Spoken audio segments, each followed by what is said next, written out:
From, I guess we can say McAsshole? I guess we can say that. I don't know. Might be limited on the YouTube side. The question is, this was in reference before Osa signed. Where did two $10 million DTs look like? DJ Jones and BJ Hill are $10 million, 2 for 1. The DT market in general has skyrocketed. I don't know what those guys will get. Like, in a bubble, 10 million sounds great for those guys. They might get 15 or more. Like, Osa at 20 is barely cracking top 15. That's what's kind of crazy to me. From Joshua, would it be wise to keep Dak, again, it's given before the news of the restructure, at $90 million here, or swallow the pill to make it the remaining years more palatable? My mindset is this. I want to win now. I don't care about the 2029 cap hit.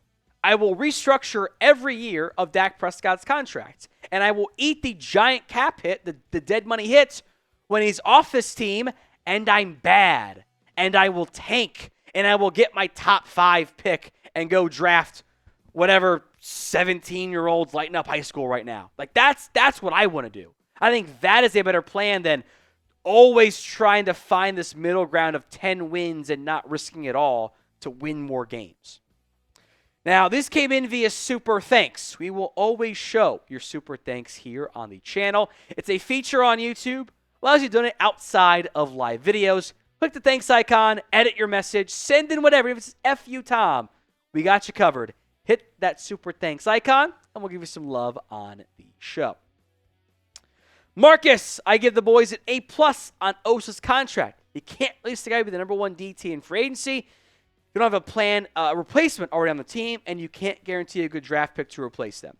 I get this mindset too. Look, in general with the Osa deal, having gone into like the nitty-gritty contract stuff, if you wanted to re-sign Osa, this was an awesome deal. Like $20 million, I know is less than he would have gotten on the open market. In fact, purely from an agent perspective, I'm shocked they let him sign it. He's taking less money, cash flow-wise, the next 2 years than he would have gotten but with the franchise tag options. That is very rare. If you don't like Osa, you're not going to like it, and that's fine. I get that too. But relative to the market, that was a below-market contract. From Joshua, grade my draft. T-Mac, Tedero McMillan, Amarian Hampton, traded 66 for Maxwell Harrison, Jack Sawyer, Jordan Phillips, Kyle Monangai from Rutgers, Kyle McCord, Jake Majors, Shiloh Sanders. First off, Shiloh will be a Cowboy. I don't know if he gets drafted. He was a non-combine invite. He will sign with the Cowboys or with whatever team drafts Shedeur. There are 2 spots for him. Lock it in. Look, if that happens, I might throw a big ass pizza party, to borrow a phrase from my boy Jeff Kavanaugh. T-Mac, Hampton, Harrison, I'm sold. 6'6" is expensive. 2 5s and a 2 is expensive. But like, who cares? You got a great corner. I'm all for it. Mighty Ants needed a free agent offensive guard. Hernandez or Steelers James Daniels. I'm in. I'm in. Like, I see Hernandez. I see James Daniels. Sweet. Inside, outside, or inside flex at center and guard for Daniels, but guard for Hernandez. Either of those guys, I'm like, sweet. I feel great about my guard spot. I'm locked in. I don't need to draft somebody early. Now, in general, I want you to name a player who you want to add this offseason. Let me know in the comment section of today's show, what player do you want to add this offseason? Drew DTX. It's a bit of a reach, but any ideas on QBs would take on day 3+? Maybe Howard with a horrible combine performance, LOL. It's a great question. Let me pull up my draft notes here so I'm not missing my grades properly. Look,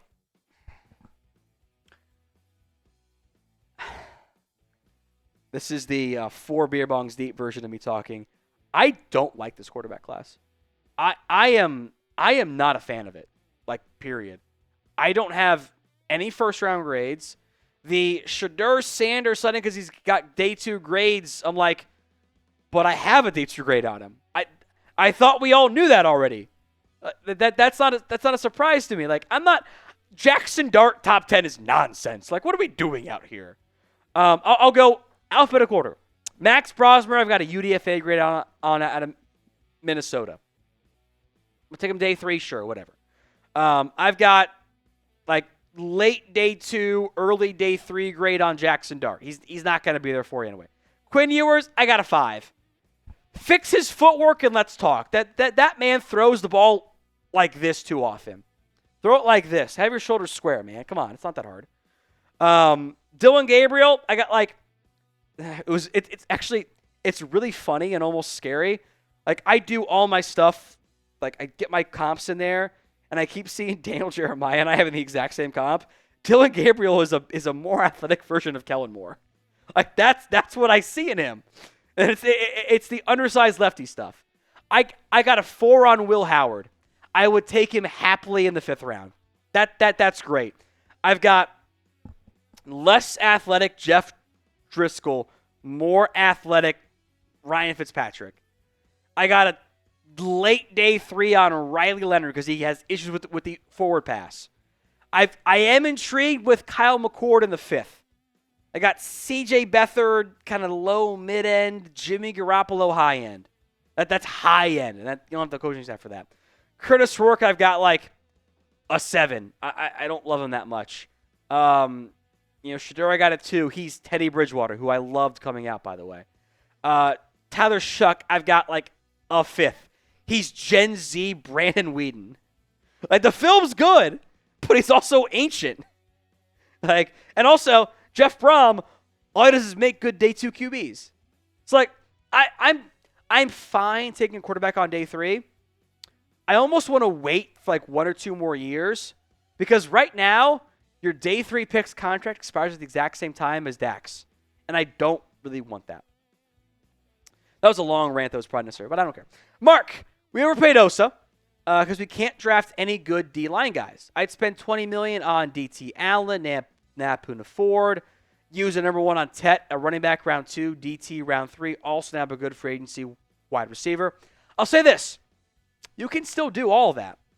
You can still, fingers crossed, get Tet in, or T-Mac, I should say, in round 1, a back in round 2. You can still take a DT on round 3.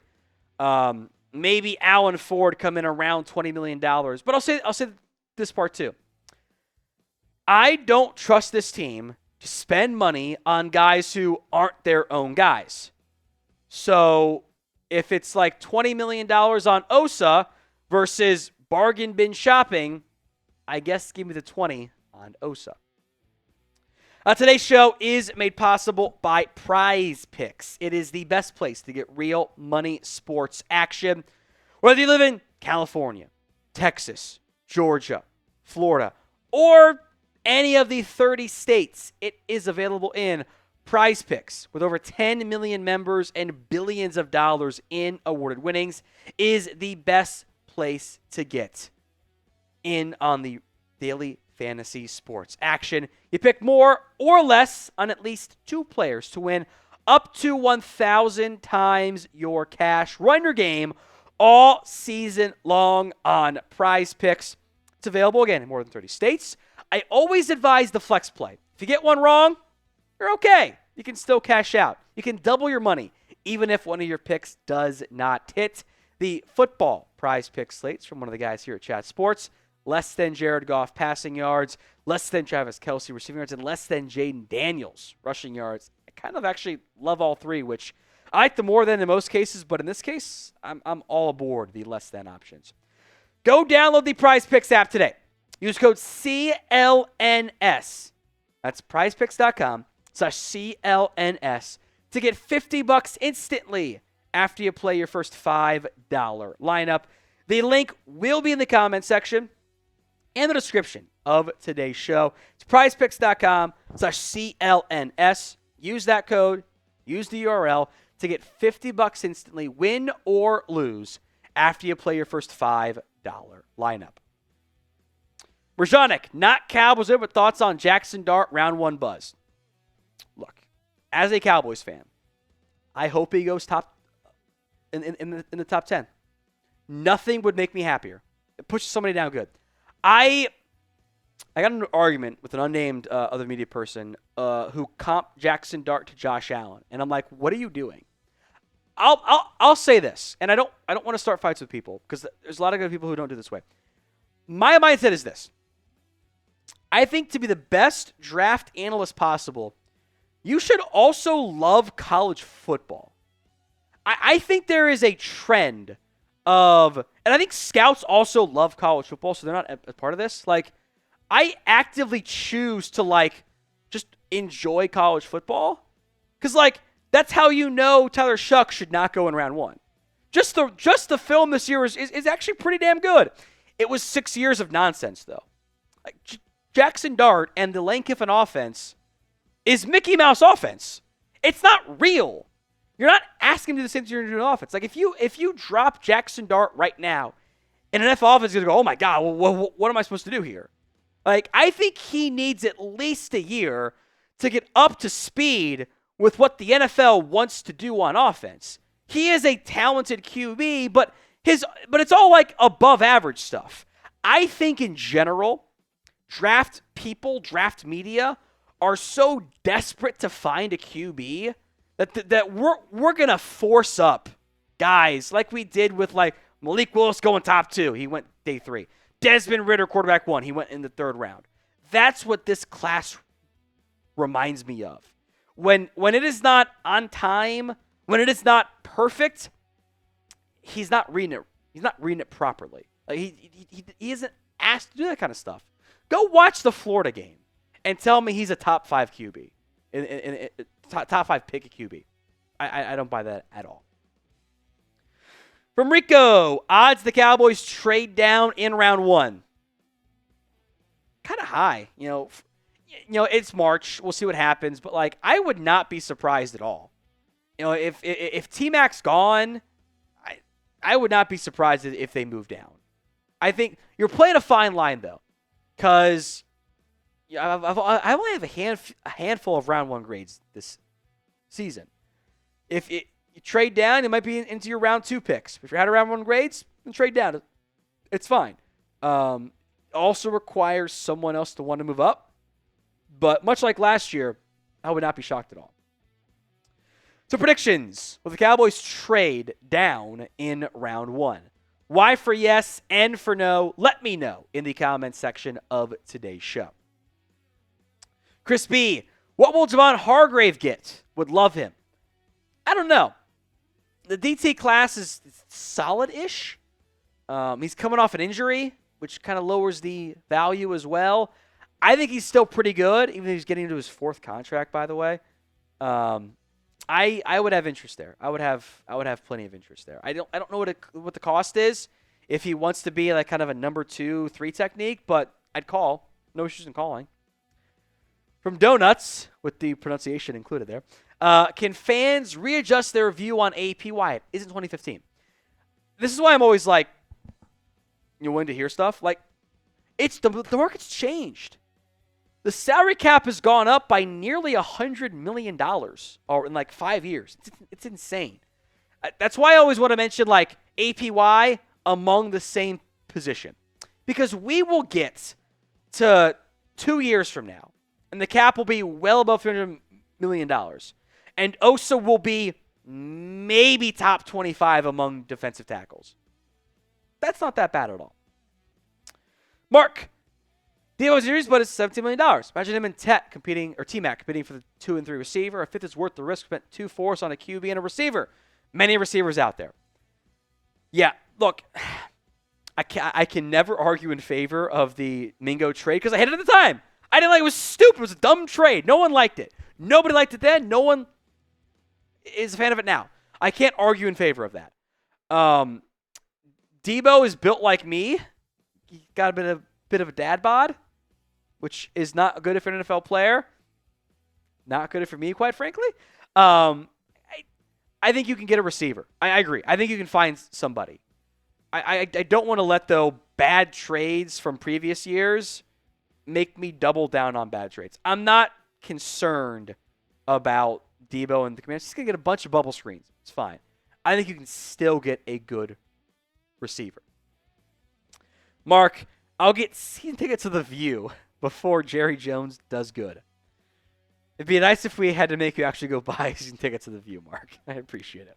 We will be here, though. Win, lose, hopefully never a tie.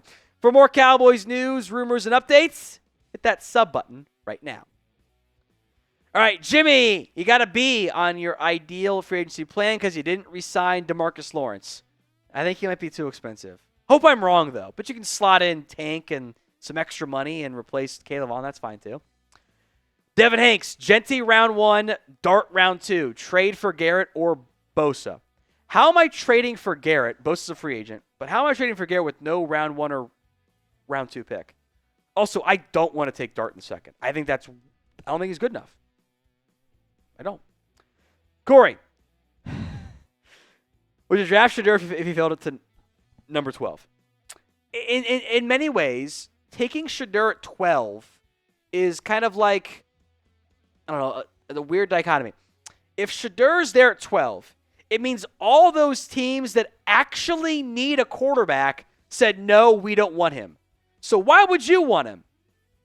I don't think it's 12. He might go 2 in the end, and we're not even having the conversation. It kind of reminds me of when Brady Quinn fell to you. Remember that?